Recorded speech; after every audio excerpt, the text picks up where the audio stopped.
बाळा, तू म्हणतोस मी तर खूप देवधर्म करतो, घरात रोज दिवाबत्ती होते, तरीही आर्थिक चणचण का भासते? वेड्या, तू देवघरात दिवा लावतोस हे उत्तमच आहे, पण तुझ्या घराची खरी लक्ष्मी जिथे रात्रंदिवस वावरते ते तुझे स्वयंपाकघर तू कसं ठेवलंस? स्वयंपाकघर म्हणजे केवळ भिंतींनी वेढलेली एक खोली नाही, तर ते तुझ्या घराचं साक्षात ऊर्जा केंद्र आहे. इथूनच तुझ्या कुटुंबाचा पिंड घडतो. इथल्या अग्नीवर जे अन्न शिजतं तेच तुझ्या पतीच्या विचारांना गती देतं आणि तुझ्या मुलांच्या बुद्धीला तेज देतं. जर तुझ्या या ऊर्जा केंद्रातच नकारात्मकता साचली असेल तर प्रगतीचे मार्ग कसे मोकळे होतील? आज मी तुला त्या एका गोष्टीबद्दल सांगणार आहे जिला तू साधी वस्तू समजतेस, पण ती प्रत्यक्षात तुझा भाग्योदय रोखून धरत आहे. बाळा, नीट लक्ष देऊन ऐक. तुझ्या स्वयंपाकघरात अशी काही भांडी आहेत का ज्यांना थोडे तडे गेलेले आहेत किंवा ज्यांचे कोपरे निघाले आहेत? स्त्रिया स्वभावाने काटकसरी असतात. त्यांचा विचार असतो, अरे थोडासाच तर कोपरा निघालाय, फेकून कशाला द्यायचं, वापरासाठी तर चांगलं आहे ना. पण बाळा, हीच तुझी सर्वात मोठी चूक आहे. तडे गेलेली भांडी हे विखंडित ऊर्जेचं प्रतीक आहे. वास्तुशास्त्रानुसार ज्या भांड्याला तडा जातो त्यातून सकारात्मक ऊर्जा वाहून जाते आणि तिथे नकारात्मक स्पंदनं साचू लागतात. जेव्हा तू अशा भांड्यातून तुझ्या पतीला किंवा मुलांना अन्न वाढतेस तेव्हा त्या अन्नासोबत दारिद्र्याची स्पंदनं त्यांच्या शरीरात प्रवेश करतात. यामुळे घरात विनाकारण चिडचिड होते, आजारपण येतं आणि लक्ष्मीचा अपमान होतो.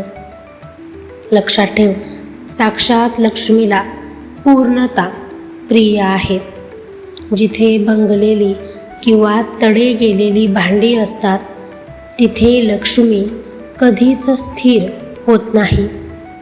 तुझे कष्ट फळाला येत नसतील तर बघ, तुझ्या किचनमध्ये अशा काही वस्तू दडल्या आहेत का? हीच ती गळती आहे जिथून तुझं पुण्य आणि तुझा पैसा वाहून जातोय. आणखी एक गोष्ट बाळा, तुझ्या किचनमध्ये भांडी घासताना किंवा ठेवताना खूप मोठा आवाज होतो का? भांड्यांचा कडकडाट म्हणजे घरात होणाऱ्या कटकटींना आमंत्रण देणं होय. ज्या घरात किचनमध्ये शांतता आणि प्रसन्नता असते तिथेच अन्नपूर्णा स्थिर राहते. तुझ्या किचनमधील काचेच्या वस्तू किंवा मातीची भांडी जर फुटली असतील तर ती तात्काळ घराबाहेर काढ. कारण आपण अनेकदा फुटलेली काच किंवा चिरा गेलेली कपबशी कपाटात लपवून ठेवतो. तुला वाटतं ते कोणाला दिसत नाही, पण वैश्विक ऊर्जा ते सर्व पाहते.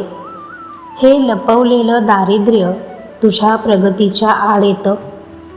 तू आजच संकल्प कर, माझ्या किचनमध्ये मी केवळ अखंड आणि स्वच्छ भांडीच ठेवेन.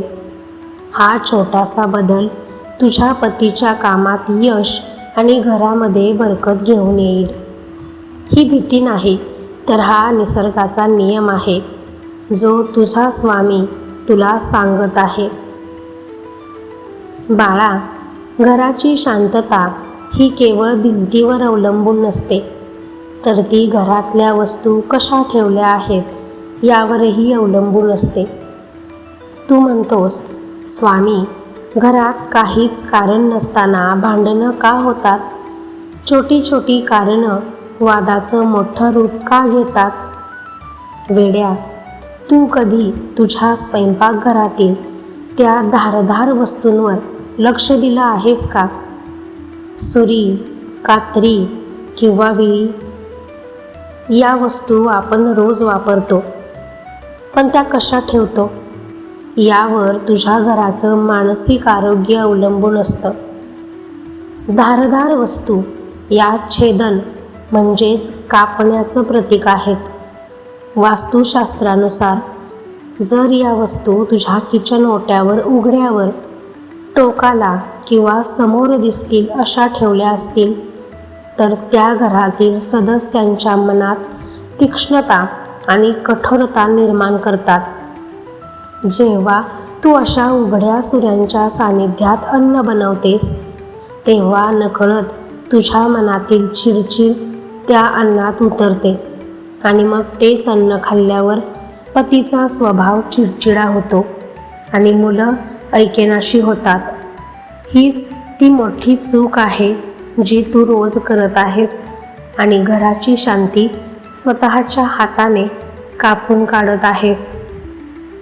बाळा, नीट समजून घे. सुरीचं काम आहे चिरणं, पण जर ती सतत डोळ्यासमोर असेल तर ती घरातील नात्यांमधला गोडवा चिरायला सुरुवात करते. अनेकदा आपण कात्री किंवा सुरी कोठेही ठेवतो. लक्षात ठेव, या वस्तू नेहमी गुप्त किंवा झाकून ठेवल्या पाहिजेत. त्या उघड्यावर असणे म्हणजे नकारात्मक ऊर्जेला आमंत्रण देणे होय.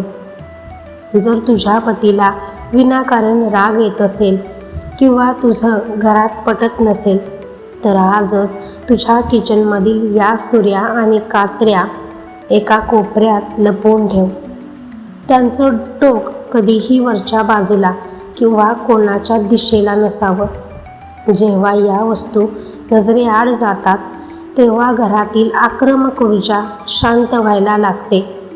तू बघशील की अवघ्या काही दिवसात घरातलं वातावरण कसं हलकं फुलकं आणि आनंदी झालं आहे. हा छोटासा बदल तुझ्या संसारातील कटुता संपवून तिथे प्रेमाचा अंकुर फुलवेल. लेकी, हे धारदार साहित्य केवळ लोखंड नाही तर ते ऊर्जेचे वाहक आहेत. जर तू स्वयंपाकघराच्या ईशान्य कोपऱ्यात या वस्तू ठेवल्या असतील तर तू स्वतःच्या पायावर धोंडा मारून घेत आहेस. ईशान्य कोपरा हा ज्ञानाचा आणि शांततेचा आहे. तिथे शस्त्रांचा वास असणे म्हणजे घरातील लक्ष्मीला भीती दाखवणे होय. आजच या वस्तू दक्षिण किंवा पश्चिम दिशेच्या ड्रॉवरमध्ये शिफ्ट कर. आणि सर्वात महत्त्वाचं म्हणजे कधीही तुटलेली सुरी किंवा गंजलेली कात्री घरात ठेवू नकोस. गंजलेलं लोखंड म्हणजे साक्षात शनीची नकारात्मक पीडा आहे. ती तुझ्या प्रगतीला गंज लावते. हा बदल केल्यावर तुला जाणवेल की तुझ्या पतीचा कामातला उत्साह वाढला आहे आणि घरातली नकारात्मक चर्चा थांबली आहे. तू फक्त या बदलांना विश्वासाने सुरुवात कर. तुझ्या घराचं रक्षण करणारा तुझा हा स्वामी समर्थ तुझ्या प्रत्येक वस्तूला आशीर्वाद देण्यासाठी तिथे हजर आहे. बाळा, तू रात्रंदिवस राबतेस, कष्ट करतेस. कशासाठी?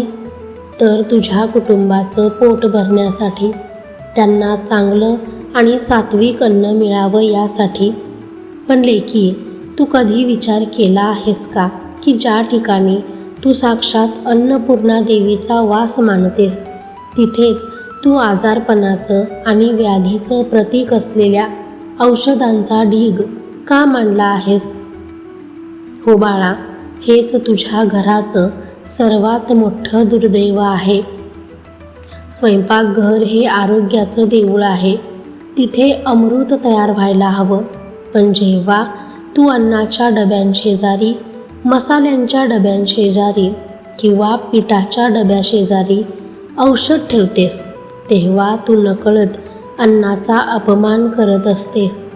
साक्षात अन्नपूर्णा माता तिथे असते आणि तिच्यासमोर तू व्याधी मांडून ठेवतेस. याचा अर्थ असा होतो की तू ब्रह्मांडाला हे सांगत आहेस की आमच्या घराला अन्नापेक्षा औषधांची जास्त गरज आहे. आणि मग काय होतं? तू कितीही चांगलं अन्न खाल्लं तरी ते शरीराला लागत नाही. घरातून एक आजारपण जात नाही तोवर दुसरं आजारपण डोकं वर काढतं. पैसा येतो पण तो अन्नावर खर्च होण्याऐवजी डॉक्टरांच्या पायरीवर आणि मेडिकलच्या बिलांमध्ये खर्च होतो. हीच ती गळती आहे जी तुझा संसार पोखरून काढत आहे. बाळा, औषधं ही शेवटी शरीरासाठी बाह्य आणि विखारी घटक असतात. वास्तुशास्त्राच्या आणि आध्यात्मिक नियमांनुसार औषधांमध्ये नकारात्मक स्पंदनं असतात. ती स्पंदनं अन्नामध्ये उतरतात. जेव्हा तू डोकं दुखते म्हणून किचनमधल्या फळीवरची गोळी घेतेस तेव्हा तू त्या पूर्ण जागेला आजारपणाची स्पंदनं देतेस. अनेक घरांमध्ये फ्रीजवर औषधांचा ढीग असतो किंवा डायनिंग टेबलवर जिथे सगळे जेवायला बसतात तिथेच औषधांच्या बाटल्या मांडलेल्या असतात. जेवताना समोर औषध दिसणं म्हणजे आपण आजारी आहोत याची सतत जाणीव करून देणं होय. ज्या घरामध्ये जेवताना आजारपणाची चर्चा होते किंवा जिथे अन्नासोबत औषधं दिसतात त्या घरातून दारिद्र्य कधीच बाहेर जात नाही. कारण जिथे साक्षात अन्नाचा मान राखला जात नाही तिथे लक्ष्मी आणि अन्नपूर्णा कधीच स्थिर होत नाही. तुला वाटतं का तुझ्या मुलांनी निरोगी राहावं? तुला वाटतं का तुझ्या पतीची कमाई औषधांवर खर्च होऊ नये? मग आजच हे पाप थांबव आणि ती औषधं किचनच्या बाहेर काढ. लेकी, आता वेळ आली आहे हे चित्र बदलण्याची. आजच तुझ्या किचनमधील सर्व औषधं गोळा कर. ती फेकून देऊ नकोस, पण ती किचनच्या मर्यादेबाहेर ठेव.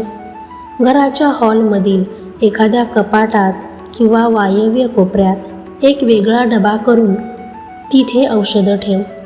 किचन हे फक्त आणि फक्त सात्विक ऊर्जा, मसाले आणि धान्यासाठी राखीव ठेव.